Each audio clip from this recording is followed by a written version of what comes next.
Les lumières fluorescentes de la salle d'audience 4B bourdonnaient comme des guêpes en colère.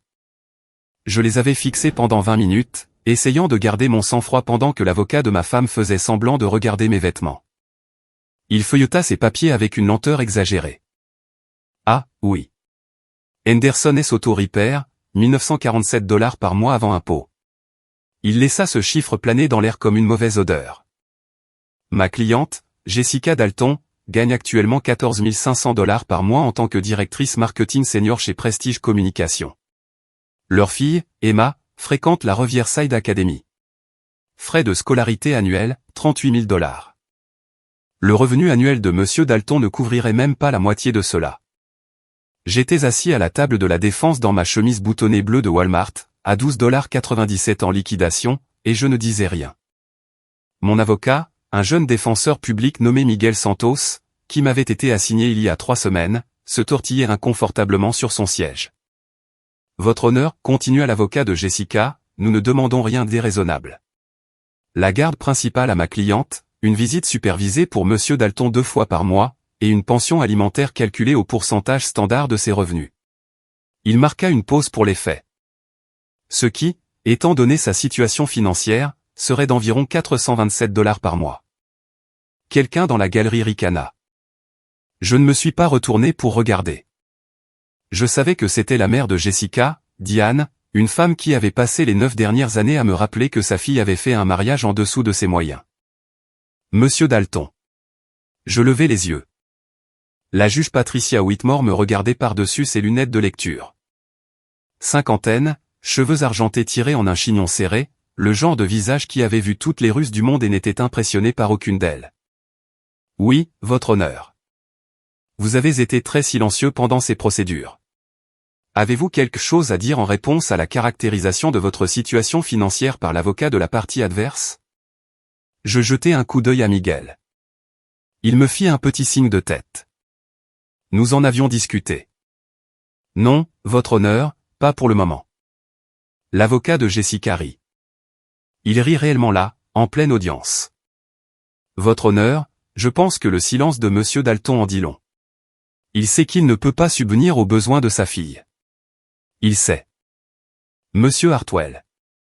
La voix de la juge Whitmore coupa comme une lame. Je n'ai pas demandé votre commentaire. J'ai posé une question à Monsieur Dalton, et il y a répondu. Hartwell, Gregory Hartwell, associé chez Morrison et Hartwell, 650 $ de l'heure, eut la décence de paraître légèrement réprimandé. Mes excuses, votre honneur. La juge Whitmore feuilleta des papiers.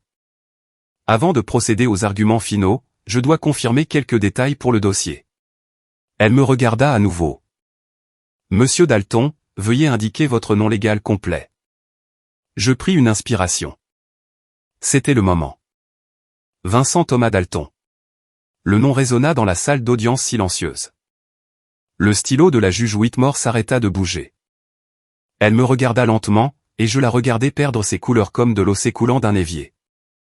Je suis désolé, dit-elle, sa voix soudain prudente. Pourriez-vous répéter cela? Vincent Thomas Dalton, votre honneur. Elle me fixa pendant un long moment. Puis elle se tourna vers sa greffière, une jeune femme aux cheveux roux et aux mains nerveuses, et lui murmura quelque chose que je ne pus entendre. Les yeux de la greffière s'écarquillèrent. Elle se leva si vite que sa chaise racla le sol, puis elle se précipita vers la porte derrière le banc du juge, ses talons claquant frénétiquement. Gregory Hartwell fronça les sourcils. Votre honneur, y a-t-il un problème? La juge Whitmore ne répondit pas.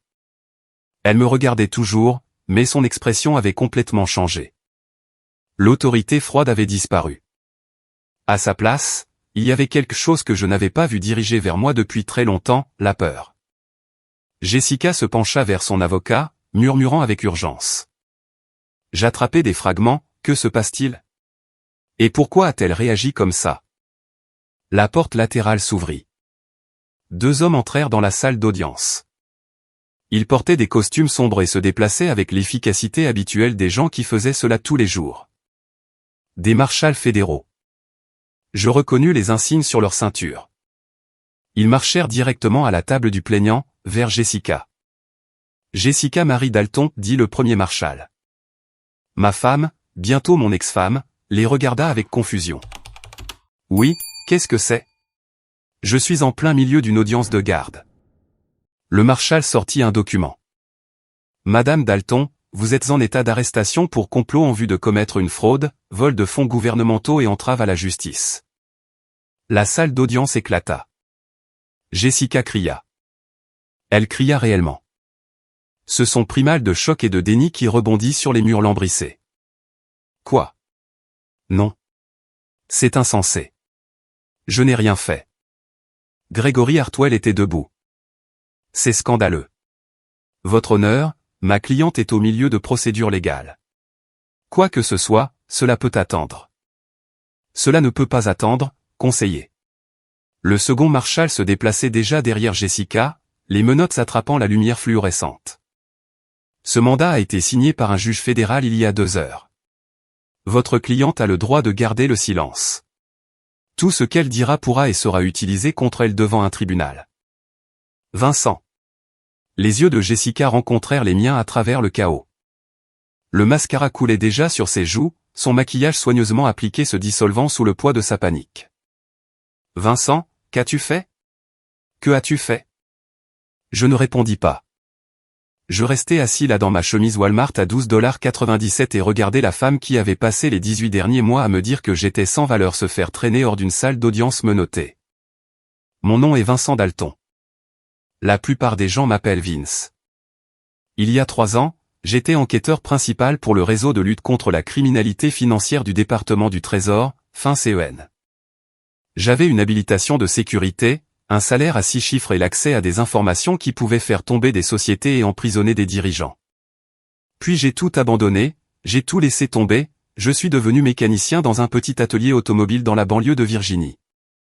Non pas parce que je devais le faire, mais parce que je cherchais quelque chose, quelqu'un. Et aujourd'hui, après 1273 jours à jouer l'idiot, à laisser ma femme et sa famille croire que je n'étais rien, à endurer toutes les insultes et humiliations qu'ils pouvaient me jeter. Aujourd'hui, le piège s'est enfin refermé. Permettez-moi de vous ramener à l'endroit où tout a vraiment commencé. Septembre 2021. J'étais au sommet de ma carrière. 15 ans avec fin CEN, promu enquêteur principal dans la division des crimes financiers complexes. Mon travail consistait à suivre l'argent, à suivre les fils de la fraude, du détournement de fonds et de la corruption à travers des sociétés écrans et des comptes offshore. J'étais bon à ça, mieux que bon. J'avais contribué à monter des dossiers qui avaient envoyé derrière les barreaux 3 gestionnaires de fonds spéculatifs, un sénateur d'État et le directeur financier d'une entreprise du Fortune 500. Jessica et moi étions mariés depuis 6 ans à ce moment-là. Nous nous étions rencontrés lors d'un événement caritatif à Washington. Elle travaillait dans les relations publiques pour une organisation à but non lucratif. J'étais là pour représenter le Trésor lors d'une fonction interagence. Elle était belle, confiante, le genre de femme qui rendait chaque pièce plus petite juste en y entrant. Emma est arrivée 2 ans après le mariage. Le jour de sa naissance, je l'ai tenue dans mes bras et j'ai pleuré. Ce petit être parfait, moitié moi et moitié la femme que j'aimais. J'ai juré de la protéger pour toujours. Pendant 4 ans, j'ai cru que nous étions heureux. J'avais tort. Le premier signe aurait dû être le changement d'emploi.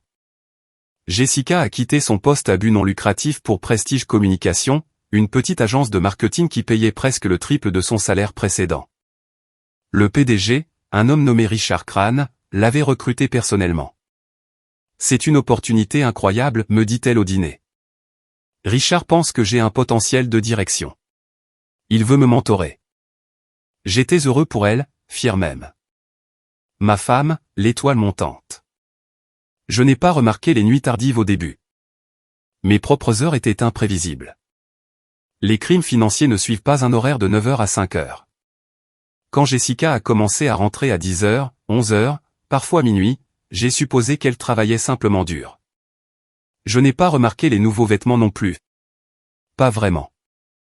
Elle avait toujours aimé les belles choses, et maintenant elle pouvait se les offrir, les sacs à main de marque, les chaussures chères. J'ai pensé qu'elle se faisait plaisir. Ce que j'ai remarqué, c'est la distance. Nous avons cessé de parler de nos journées, cessé de dîner ensemble, cessé tout ce qui nous avait fait nous sentir comme des partenaires. Emma est devenue le seul fil nous reliant. Nous tournions autour d'elle comme deux planètes qui avaient oublié qu'elles étaient censées partager le même soleil. Tu imagines des choses, dit Jessica quand j'ai essayé d'en parler. Je suis juste stressé. Le travail est exigeant. Nous nous voyons à peine maintenant. Alors peut-être devrais-tu travailler moins d'heures au lieu de me blâmer d'en travailler plus.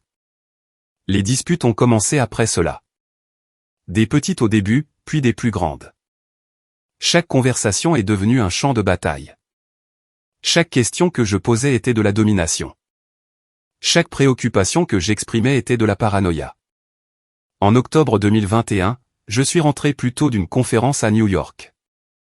Mon vol avait été annulé à cause du temps, et j'avais réussi à prendre un vol plus tôt à la place. J'ai trouvé Jessica dans notre chambre avec Richard Crane. Le cliché de la situation m'a presque fait rire. Le mari rentrant à l'improviste. La femme cherchant désespérément ses vêtements. L'autre homme, élégant, aux cheveux argentés, sentant le parfum cher, essayant de garder sa dignité tout en boutonnant sa chemise. Vince, ce n'est pas ce que tu penses. C'est exactement ce que je pense, Jessica. Richard Crane s'avança, les mains levées comme s'il calmait un animal sauvage.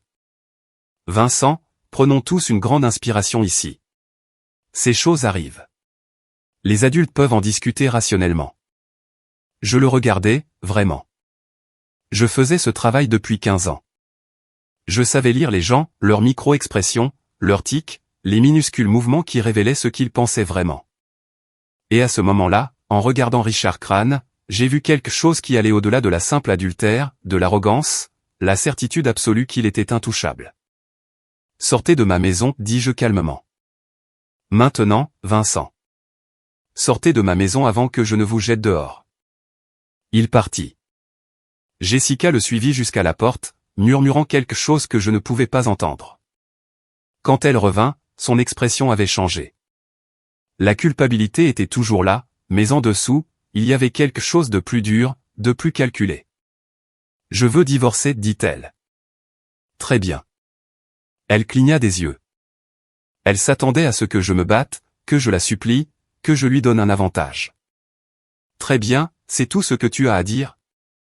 Que veux-tu que je dise, Jessica? Tu as couché avec ton patron. Notre mariage est terminé. Elle croisa les bras. Je veux la maison.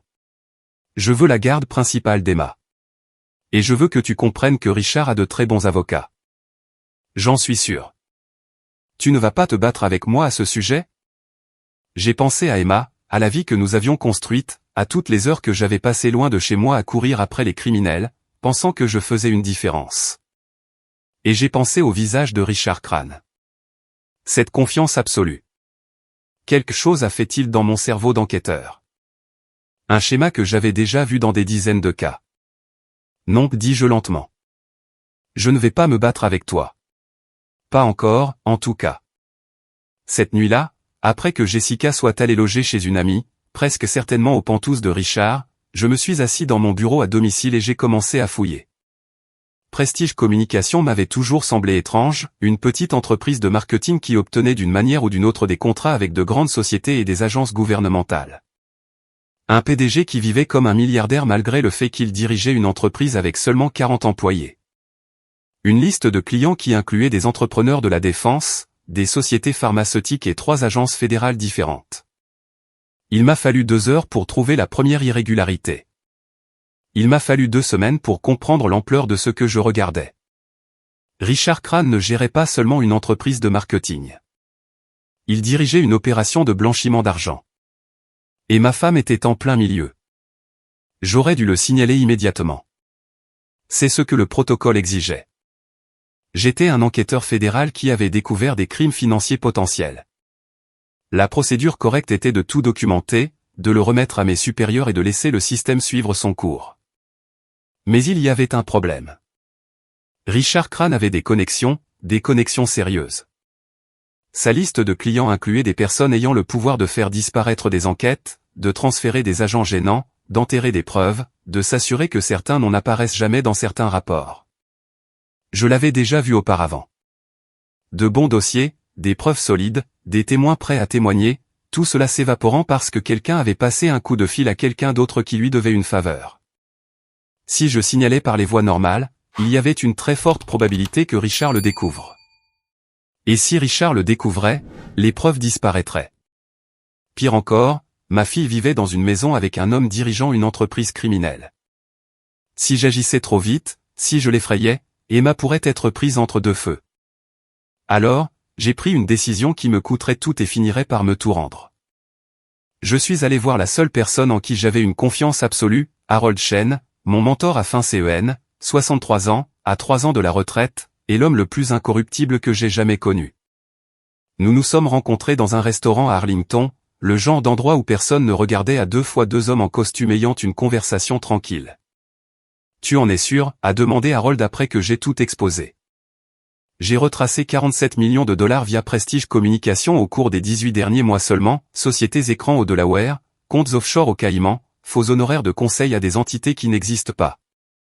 Et ce n'est que ce que j'ai pu trouver avec un accès limité. Et ta femme? J'ai remué mon café. Elle a signé des factures, autorisé des paiements. Qu'elle sache ce qu'elle fait vraiment? J'ai secoué la tête. Je ne sais pas. Peut-être qu'elle sait. Peut-être qu'elle s'est convaincue que ce n'est que de la comptabilité créative. Ou peut-être qu'elle sait exactement ce qu'elle fait et s'en fiche. Je n'ai pas répondu. Je ne voulais pas penser à cette possibilité. Harold resta silencieux un long moment. Puis il dit ce que j'avais craint qu'il dise. Tu dois prendre du recul, Vince. Tu es trop proche de ça. Le conflit d'intérêts ne commence même pas à décrire. Je sais. Si quelqu'un découvre que tu as enquêté sur l'employeur de ta propre femme. Je sais, Harold. Tu pourrais perdre ton emploi, ton habilitation, tout. Je sais. Je levai les yeux vers lui. C'est pourquoi je te demande ton aide. Pas en tant que mon superviseur, mais en tant que mon ami. Harold m'étudia longuement. Je pouvais le voir peser les options, calculer les risques. Finalement, il hocha la tête. De quoi as-tu besoin? J'ai besoin de disparaître de fin CEN discrètement. Une raison qui ne soulève pas de drapeau rouge. Tu veux te mettre sous couverture? Vince, si je suis toujours enquêteur, les gens de Richard me surveilleront. Ils surveillent les employés fédéraux. J'ai vu les dossiers. Mais si je ne suis qu'un autre employé du gouvernement épuisé dont la femme l'a quitté pour un homme riche, personne ne prête attention au perdant. Et pendant que tu joues le perdant, je continue de creuser tranquillement, en dehors des livres, en construisant un dossier si hermétique, si complet, qu'au moment où je le présenterai, il n'y aura aucun moyen de le faire disparaître. Harold secoua lentement la tête. Tu parles d'années, Vince. Des années à faire semblant d'être quelqu'un que tu n'es pas. Des années à regarder ta femme et ta fille vivre avec l'homme que tu essaies de détruire. Je sais de quoi je parle.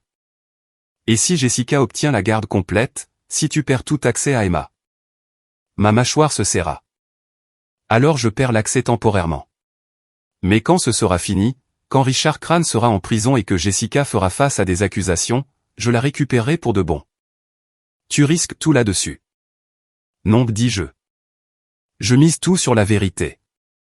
La vérité finit toujours par éclater, Harold. Tu me l'as appris. Parfois, elle a juste besoin d'un petit coup de pouce. 2 semaines plus tard, j'ai soumis ma démission de fin CEN, invoquant des raisons personnelles liées à mon divorce en cours.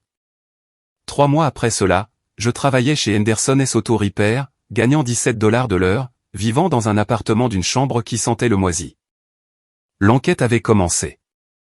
J'ai passé les 2 années et demie suivantes à bâtir mon dossier dans l'ombre. Le jour, je réparais des voitures, plaquettes de frein, vidange d'huile et réparations de transmission. Mes collègues pensaient que j'étais juste un autre type d'âge moyen qui avait touché le fond après l'échec de son mariage. Ils me tapotaient l'épaule après le travail, m'offraient des bières, me disaient que ça irait mieux. La nuit, je devenais quelqu'un d'autre entièrement. J'avais aménagé un espace de travail sécurisé dans mon appartement, disque dur crypté, connexion VPN, téléphone jetable, tout compartimenté, rien de traçable. Harold me fournissait des informations quand il le pouvait, mais la plupart du temps, je travaillais seul, suivant le fil de l'argent transaction par transaction. L'opération de Richard Crane était plus importante que je ne l'avais initialement réalisée. Prestige Communication n'était que la partie émergée de l'iceberg. En dessous se trouvait un réseau de sociétés écrans s'étendant sur 12 pays, déplaçant de l'argent pour des clients qui ne pouvaient pas se permettre d'avoir leurs noms associés à certaines transactions, cartels de la drogue au Mexique, marchands d'armes en Europe de l'Est. Politiciens corrompus sur 3 continents. Et au centre de tout cela, tirant les ficelles, se trouvait Richard Crane, un homme qui avait convaincu le monde qu'il n'était qu'un cadre marketing à succès avec un goût pour le vin cher. Le rôle de Jessica est devenu plus clair à mesure que je creusais. Elle n'était pas seulement une participante involontaire. Elle gérait activement les flux d'argent, créait de fausses factures, coordonnait avec des banques offshore. Qu'elle ait commencé comme une dupe innocente ou qu'elle ait su dès le début, je ne pouvais pas le dire. Mais au moment où j'ai eu suffisamment de preuves, elle était trop profondément impliquée pour prétendre à l'ignorance. Le plus dur n'a pas été l'enquête. Le plus dur, c'était Emma. L'accord de garde me donnait les week-ends, 2 jours toutes les 2 semaines. Jessica s'est même battue contre ça, arguant que mon mode de vie instable faisait de moi une influence inappropriée. Il travaille dans un garage, je l'ai entendu dire au médiateur. Il vit dans un studio. Quel genre d'exemple est-ce pour notre fille? Je ne me suis pas battu. Je ne pouvais pas me permettre de paraître avoir des ressources, comme si j'avais quelque chose à protéger. Alors, j'ai pris ce que je pouvais obtenir et j'ai fait en sorte que chaque minute compte. Emma était confuse au début.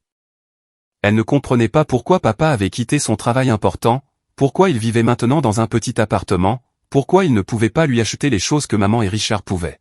« Es-tu pauvre maintenant, papa ?» me demanda-t-elle une fois pendant l'un de nos week-ends. « J'ai tout ce dont j'ai besoin, lui dis-je. »« Je tais-toi. Richard dit que tu as abandonné. Il dit que tu n'as pas pu supporter la pression. Il m'a fallu toute ma force pour ne pas réagir. Les gens disent beaucoup de choses, ma chérie. Ce qui compte, c'est ce qui est vrai. Qu'est-ce qui est vrai? Je la pris dans mes bras. Que je t'aime plus que tout au monde. Et qu'un jour tu comprendras pourquoi papa a fait les choix qu'il a fait. Elle ne comprenait pas alors, mais elle comprendrait. Début 2024, j'avais tout ce dont j'avais besoin. 12 sociétés écrans documentées. 127 millions de dollars en transactions illégales traçables, relevés bancaires, courriels, conversations enregistrées, un réseau de preuves si exhaustif que même les avocats chers de Richard Crane ne pourraient pas s'en sortir. Mais j'avais un problème, le timing. Si je portais cela aux autorités maintenant, Jessica serait arrêtée immédiatement, ce qui signifiait qu'Emma serait placée en garde temporaire, soit chez les parents de Jessica, qui me méprisaient, soit en famille d'accueil. Je ne pouvais pas laisser cela arriver. Je devais contrôler le moment de l'impact. Puis Jessica m'a offert l'occasion parfaite. Le divorce avait été prononcé 1 an plus tôt, mais elle n'avait jamais cessé de me harceler, modification de pension alimentaire, ajustement de garde, harcèlement juridique incessant conçu pour me rappeler ma place. En février 2024, elle a déposé une requête pour réduire mes droits de visite à 1 fois par mois, sous supervision seulement, citant mon incapacité à maintenir des conditions de vie appropriées. Sa vraie raison? Richard devenait impatient. Il voulait adopter Emma, et ma présence était un inconvénient. Nous devons y répondre, m'a dit Miguel Santos lorsque la requête est arrivée. Il venait de sortir de l'école de droit, assigné à mon dossier parce que j'étais admissible à l'aide juridique. Bon jeune, sincère. Complètement dépassé. Ne répondez pas, dis-je. Quoi? Vince, si nous ne répondons pas, elle gagne par défaut. Tu pourrais perdre ta fille entièrement. Laissez-la penser qu'elle gagne. Laissez-la demander une audience de garde complète.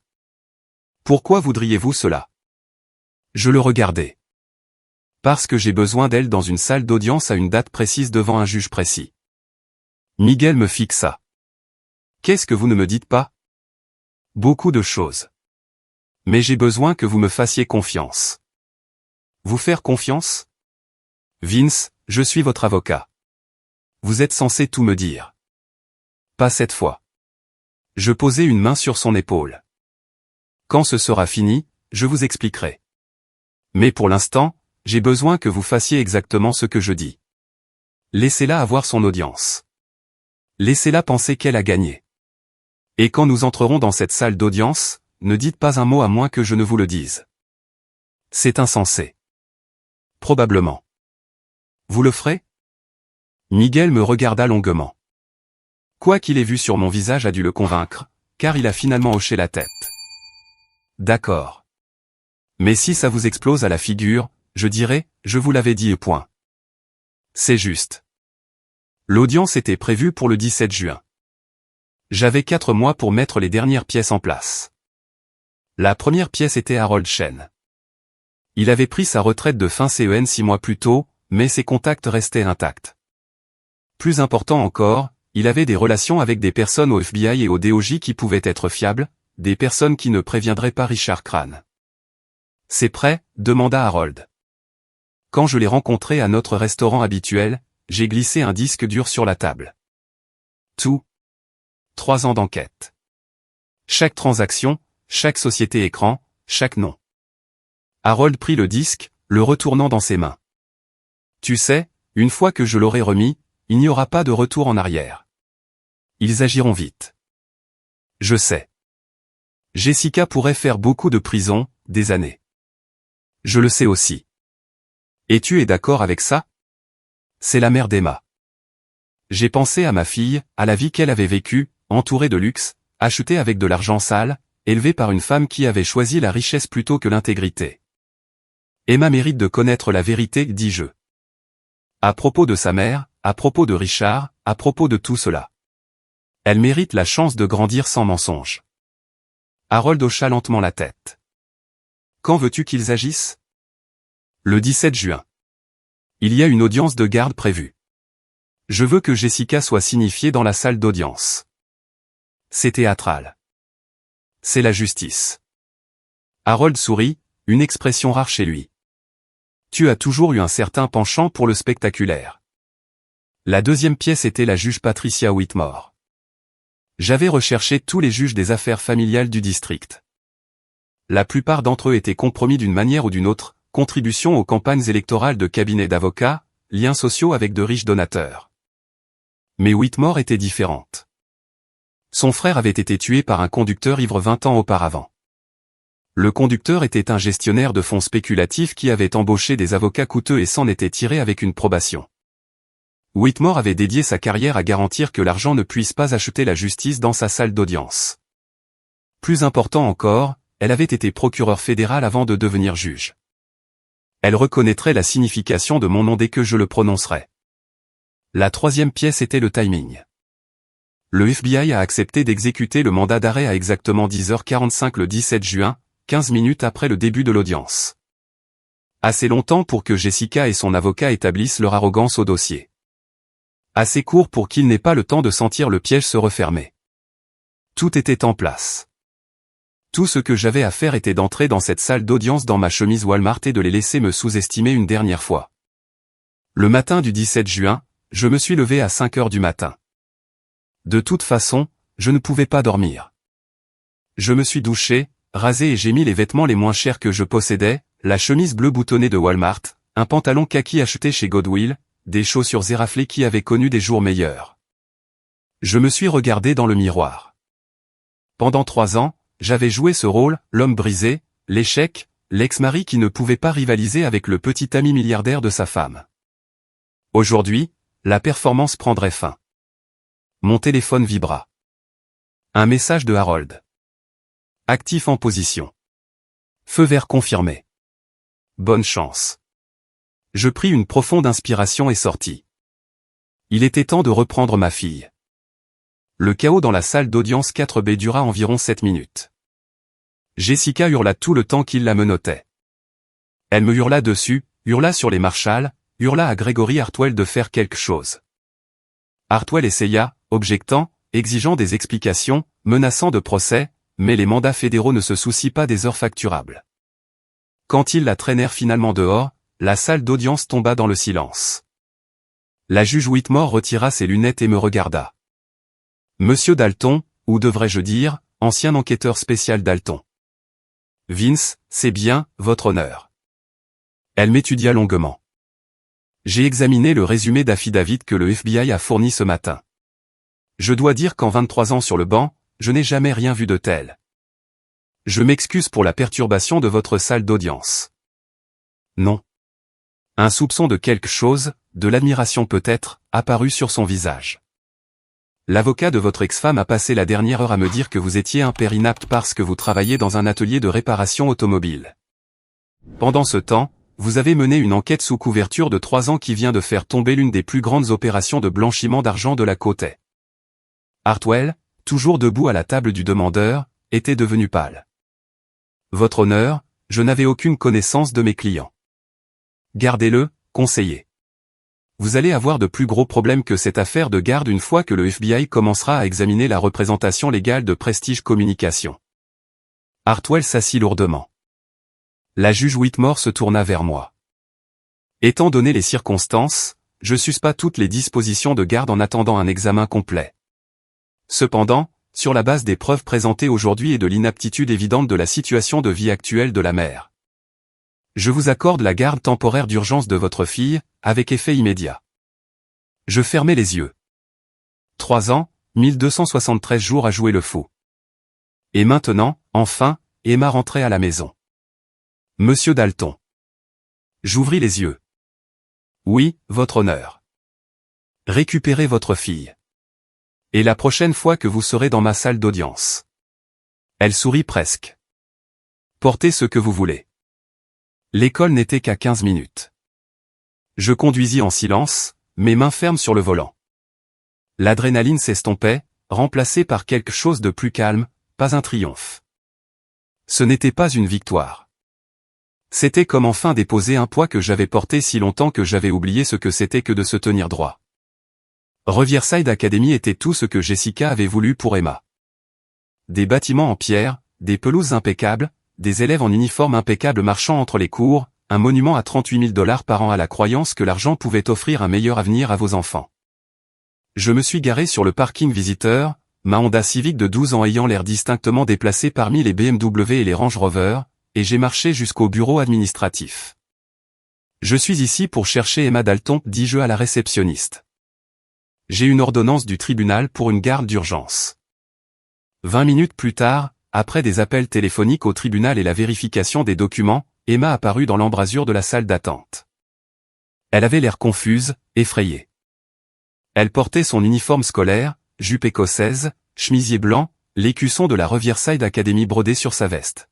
« Papa, qu'est-ce qui se passe ? Ils m'ont retiré de la classe. » Je me suis levé. « Et, ma chérie. Où est maman ? Elle est censée venir me chercher aujourd'hui. » Je m'approchai d'elle et m'agenouillai pour que nous soyons au niveau des yeux. Elle avait 11 ans maintenant, presque 12. Plus une petite fille, mais pas encore une adolescente. Assez vieille pour sentir que quelque chose n'allait vraiment pas. « Emma, j'ai quelque chose à te dire, et j'ai besoin que tu sois courageuse. » Ses yeux s'écarquillèrent.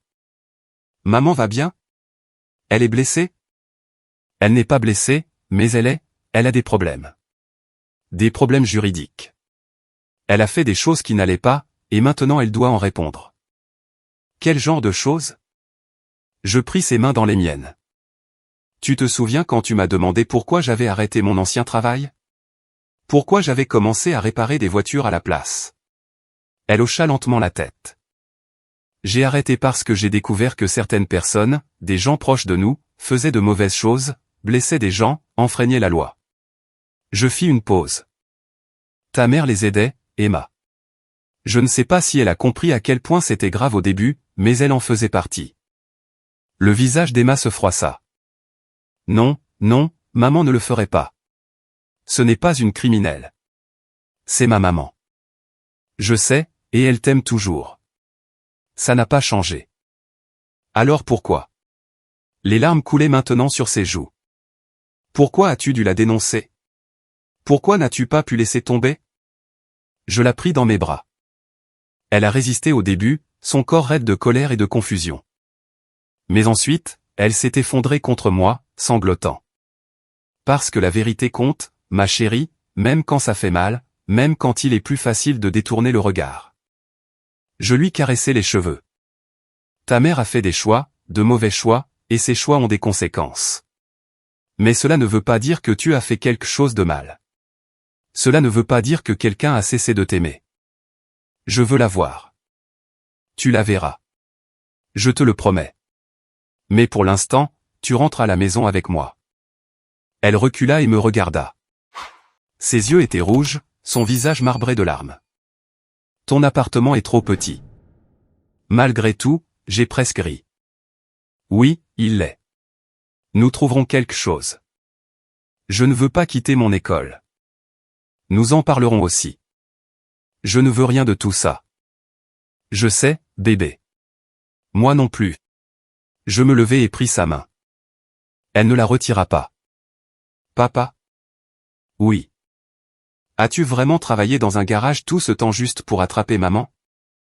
J'ai pensé à toutes ces nuits dans mon appartement exigu à éplucher des dossiers financiers pendant que mes voisins mettaient de la musique à travers les murs minces. Toutes ces journées sous les capots de voiture, de la graisse sur les mains, à faire semblant d'être quelqu'un que je n'étais pas. Pas seulement pour l'attraper, dis-je, pour te protéger, pour m'assurer que quand la vérité éclaterait, tu aurais un endroit sur où atterrir. Emma resta silencieuse un instant. C'est plutôt génial, dit-elle finalement. J'ai ri. Un vrai rire. Le premier depuis plus longtemps que je ne pouvais me souvenir. Ne dis pas génial. Tu viens de le dire. Je suis un adulte. Elle me serra la main. Peu importe, papa. Nous sommes sortis de la Riverside Academy ensemble, devant les bâtiments en pierre et les pelouses soignées, devant les BMW et les Range Rover. Ma Honda Civic attendait sur le parking visiteur, l'air tout aussi déplacé qu'à mon arrivée. Emma la regarda, puis me regarda. On aura une meilleure voiture, c'est ça? Éventuellement. Promis. Je lui ouvris la portière passager. Je te le promets. Elle monta, et je contournai la voiture pour monter côté conducteur. En démarrant le moteur, je jetai un coup d'œil au panneau de la Riverside Academy dans mon rétroviseur. Je pensais à Jessica assise dans un centre de détention fédéral, attendant d'être traitée. Je pensais à Richard Crane, dont l'arrestation avait eu lieu simultanément dans son bureau du centre-ville. Je pensais à Gregory Hartwell, qui était probablement déjà au téléphone avec son propre avocat. Et je pensais aux 3 dernières années, chaque sacrifice, chaque humiliation, chaque moment de doute. Tout cela avait mené ici, à ce moment, à ma fille sur le siège passager, à la vérité enfin au grand jour. Au début de quelque chose de nouveau. Papa. Oui. On peut avoir McDonald's?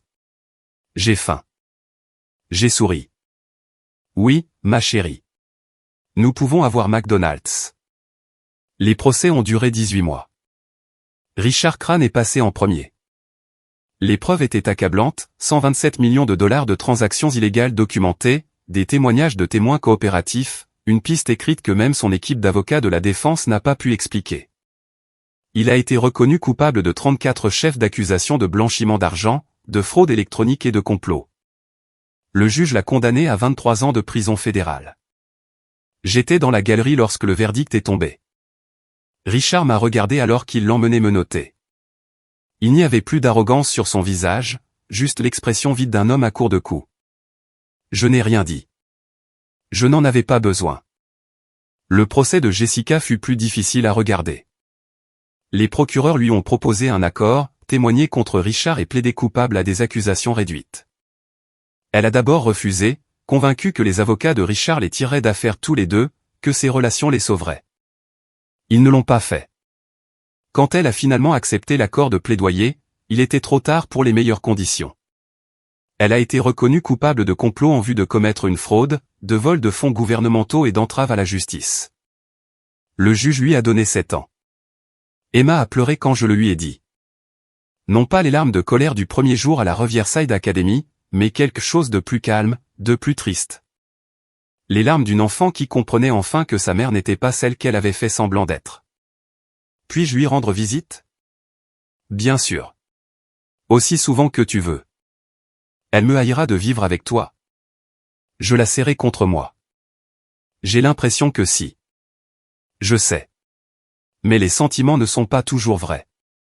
Elle rendait visite à Jessica une fois par mois. Je la conduisais au centre, attendais sur le parking et la ramenais à la maison. Je n'ai jamais demandé de quoi ils parlaient, c'était entre eux.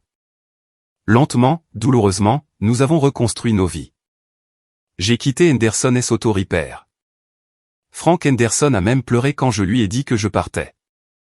Le meilleur mécanicien que j'ai jamais eu, a-t-il dit. Même si tu étais une sorte d'agent secret du gouvernement tout ce temps. Juste un enquêteur, dis-je. Et je ne mentais pas en disant que j'aimais le travail. Il y a quelque chose d'honnête à réparer les choses avec ses mains. Si jamais tu veux revenir, l'atelier est toujours ouvert. Je lui serrai la main. J'apprécie ça, Franck. Plus que tu ne le sais. On m'a offert mon ancien poste à fin CEN. Mieux, en fait, un rôle de supervision avec une augmentation significative. L'agence était heureuse de me revoir, surtout après que l'affaire Crane ait fait les gros titres nationaux. J'ai refusé. 3 ans de travail sous couverture m'avaient changé. Je ne voulais plus passer ma vie dans un bureau, à suivre des pistes papier et à rédiger des rapports. Je voulais quelque chose de différent. J'ai utilisé l'arriéré de salaire que j'avais accumulé pendant ma démission. Il s'est avéré qu'Harold avait discrètement arrangé que mon salaire continu, canalisé par un fonds discrétionnaire, pour acheter une petite maison dans un quartier tranquille, 3 chambres, un jardin, un garage où je pouvais encore bricoler des voitures le week-end. Rien d'extravagant, juste assez. Emma fut transférée dans une école publique à l'automne. Elle se plaignit au début.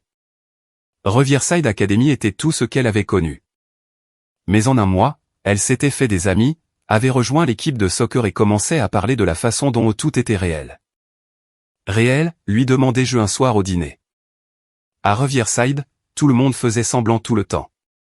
Faisant semblant d'être riche, faisant semblant d'être heureux, faisant semblant de s'aimer.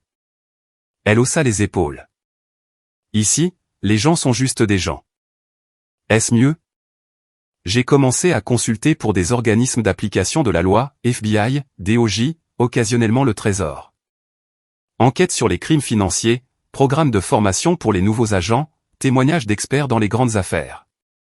Le travail était flexible, bien rémunéré et me permettait d'être à la maison tous les soirs pour le dîner. Harold Chen est venu me rendre visite environ 1 an après que tout se soit terminé. Nous étions assis sur ma véranda, buvant de la bière et regardant Emma taper un ballon de soccer dans le jardin. « Tu as fait quelque chose de remarquable, » a dit Harold. 3 ans. La plupart des gens auraient craqué. La plupart des gens n'ont pas de filles à protéger. Ce n'est pas la seule raison. Tu aurais pu tout signaler dès que tu l'as découvert, prendre la victoire rapide, mais tu savais que ça ne suffirait pas. Richard avait trop de connexions. L'affaire aurait disparu. Peut-être. Ou peut-être que tu voulais juste t'assurer qu'il n'y ait pas d'échappatoire. Harold sourit. Trop minutieux. Selon mon ex-femme. Comment va Jessica? J'ai regardé et m'a marqué un but imaginaire contre un gardien de but imaginaire. Elle survit. Elle a commencé à suivre des cours. De comptabilité, de toutes choses. Elle dit qu'elle veut comprendre ce qu'elle faisait réellement toutes ces années. La crois-tu? Je crois qu'elle veut s'améliorer. Quant à savoir si elle va réellement changer, j'ai haussé les épaules, ce n'est pas à moi de le dire. Elle est résiliente, plus forte que ce à quoi je m'attendais. Je fis une pause. Elle m'a demandé la semaine dernière si je pensais que sa mère était une mauvaise personne. Que as-tu dit? J'ai dit que sa mère était une personne qui avait fait de mauvais choix, qu'il y avait une différence, et que les gens pouvaient changer s'ils le voulaient vraiment. Le crois-tu? J'ai pensé à Jessica, à la femme que j'avais épousée, à la femme que j'avais découverte dans notre chambre avec un autre homme, à la femme que j'avais vue se faire traîner hors d'un tribunal menotté. Je crois aux secondes chances, ai-je finalement dit. Je crois que la pire chose que vous ayez faite n'a pas à être la dernière chose que vous fassiez. Mais je crois aussi que le pardon doit être gagné, et que certaines choses mettent beaucoup de temps à être regagnées. Harold hocha lentement la tête. C'est une bonne réponse. C'est la seule que j'ai. Emma arriva en courant, en sueur et souriante.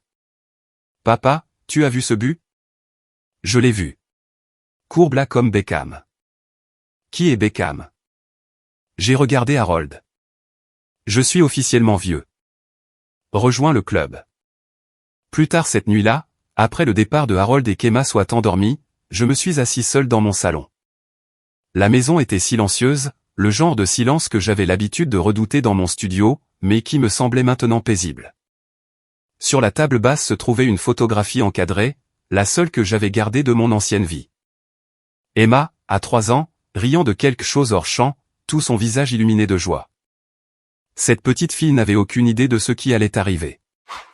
Aucune idée que le mariage de ses parents imploserait, que sa mère irait en prison, que son père passerait 3 ans à faire semblant d'être un échec juste pour la protéger. Mais elle avait survécu. Nous avions survécu tous les deux. J'ai pensé à Gregory Hartwell qui se moquait de ma chemise Walmart.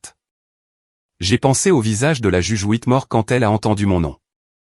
J'ai pensé à Jessica hurlant alors qu'il la traînait hors de la salle d'audience. Et j'ai pensé à la leçon que tout cela m'avait apprise. Les gens vous sous-estimeront. Ils regarderont vos vêtements, votre travail, votre compte en banque, et penseront connaître votre valeur. Ils se moqueront de vous, vous rejetteront, vous considéreront comme rien. Laissez-les faire. Parce que la vérité ne se soucie pas des apparences. La vérité ne se soucie pas des costumes de créateurs, des avocats chers ou de la somme d'argent que vous avez en banque. La vérité attend simplement, patiente comme la pierre, jusqu'au moment de se révéler. Et quand ce moment arrive, tout change. Parfois Emma me demande si je le regrette. 3 ans de ma vie passée à faire semblant d'être brisée. 3 ans de vidange et de remplacement de freins et de vie dans un studio pendant que mon ex-femme organisait des dîners dans le manoir d'un milliardaire. Je lui dis la même chose à chaque fois, je le referai sans hésiter. Pas pour la vengeance. La vengeance est vide. Elle vous remplit un instant et vous laisse plus vide qu'avant. Je l'ai fait pour la vérité.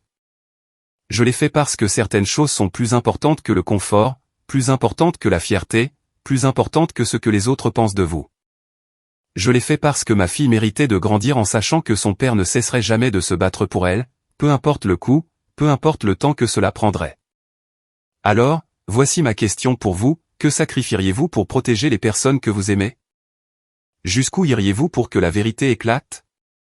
Je suis allé au tribunal dans une chemise à $12 et je les ai laissés rire de moi. J'ai passé 3 ans comme un anonyme, attendant le moment parfait pour tout révéler. Et si je devais tout recommencer, je porterais la même chemise.